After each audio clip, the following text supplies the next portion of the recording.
समझौते हुए थे।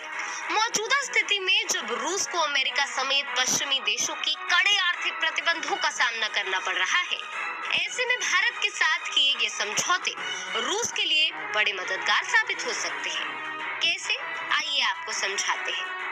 रुपए और यूपीआई को लेकर हुआ था समझौता। रूस को संकट की इस घड़ी में भारत के डिजिटल पेमेंट इंटरफेस यूपीआई और घरेलू पेमेंट सिस्टम रुपए से काफी मदद मिल सकती है। जब पुतिन दिसंबर 2021 में भारत दौरे पर आए थे, तब इस बारे में अहम समझौतों पर हस्ताक्षर किए गए थे। 21वें इंडिया रशिया एनुअल समिट में प्रधानमंत्री नरेंद्र मोदी और रूस के राष्ट्रपति व्लादिमीर पुतिन के बीच कई बातों पर सहमति बनी थी। इसी दौरान दोनों पक्षों ने नेशनल पेमेंट इंफ्रास्ट्रक्चर में रुपए को एक्सेप्ट करने को लेकर बातचीत जारी रखने पर सहमति व्यक्त की थी। इसी तरह यूपीआई और बैंक ऑफ रशिया के फास्टर पेमेंट सिस्टम के इंटरैक्शन को लेकर भी सहमति बनी थी। दरअसल भारत में रुपए और यूपीआई का दबदबा है। खास बात यह है कि यूपीआई पूरी तरह से स्वदेशी डिजिटल पेमेंट इंटरफेस है।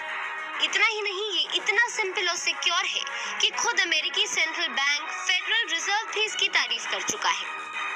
गूगल ने भी अमेरिका में यूपीआई को अमल में लाने या उसकी जैसी कोई टेक्नोलॉजी डेवलप करने की मांग की थी।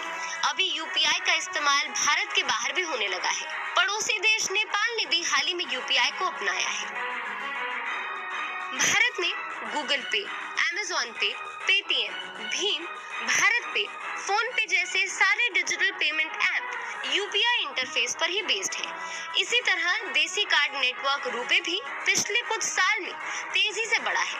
आरबीआई के आंकड़ों के अनुसार साल 2020 में ही भारतीय कार्ड बाजार में रुपए की हिस्सेदारी 60% से ज्यादा हो चुकी थी, जबकि 2017 में यह हिस्सेदारी महज 15% थी। कार्ड नेटवर्क में वीजा और मास्टर कार्ड जैसे दिग्गजों की भारतीय बाजार में संयुक्त हिस्सेदारी 40% से नीचे आ चुकी है।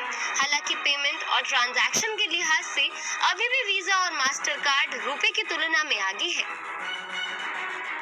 ये तो बात हो गई भारत की।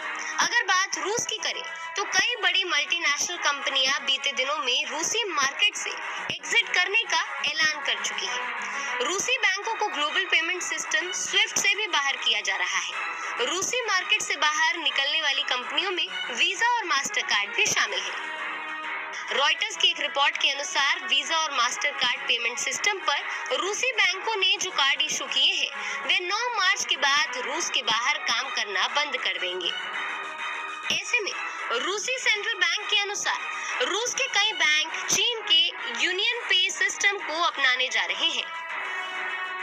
रविवार को जारी बयान में कहा गया कि रूस के कई बैंक यूनियन पे को अपनाने पर विचार